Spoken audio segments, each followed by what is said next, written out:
کوئی نظام نہیں ہے کہ ہم کہیں جی تو الیکشن ہو جائے. اچھی بات ہے, جیسے الیکشن ہو جائے تو بہت اچھی بات ہے.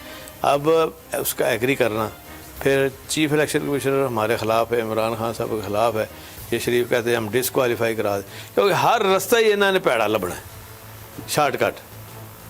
تو خان صاحب اس طرح نہیں جائیں گے انشاءاللہ تعالی, ان کو ڈبوئیں گے پہلے. یہ آپ نے بڑی امپورٹنٹ بات کہی, الیکشن کمشنر بھی ان کا, تو یہ وے فارورڈ کیا ہے پھر آپ کے لیے اور خان صاحب؟ ہمارے لیے یہی ہے کہ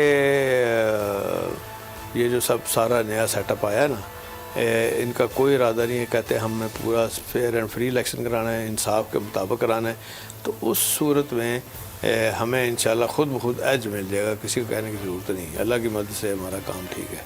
یہ جو نیا سیٹ اپ ہے یہ اپنے آپ کو جو ماضی کی لیگیسی ہے اس سے علیحدہ رکھے گا؟ اس سے علیحدہ رکھے گا. آپ کی میل ملاقاتیں ہوئی ہیں کچھ؟ بس خاص نہیں, لیکن جو بھی ہماری انڈرسٹینڈنگ آپ کو کیا بتائیں کہ 83 سے چلی آ رہی ہے فوج کے ساتھ اور چوپل کے اداروں کے ساتھ. جی چودھری پرویز الہی صاحب, جوڈیشری بھی ہے, ان کا احترام عزت, کبھی نہیں یہ کہا جی کہ فیصلہ خلاف آ گیا تو ہم پیچھے پڑ جائیں. اور یہ جو لوگ باتیں کرتے ہیں کہ جی پرویز الہی صاحب چھوڑ جائیں گے, حالانکہ عمران خان صاحب آپ کو بڑا ڈیفینڈ کر رہے ہیں, ان کو کیا کہیں گے آپ؟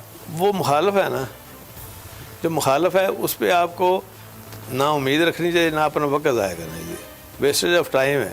جیسے شہباز شریف اور یہ جتنے ہیں, رانا ثناء اللہ ہوا, ایک بندے نے رانا صاحب اپنا ایک کوئی کا پیچھے ہی کوئی نہیں. اور میں تو کہتا ہوں ہم توجہ نہ کریں, بالکل دل جو اسے ڈلیور کریں. And of the day election میں وہ نہیں دیکھنا آپ نے کتنے کسی کو گالیاں دی ہیں, انہوں نے دیکھنا جی آپ نے کام کتنا کیا ہے. ہم جو مزدوروں والے تھے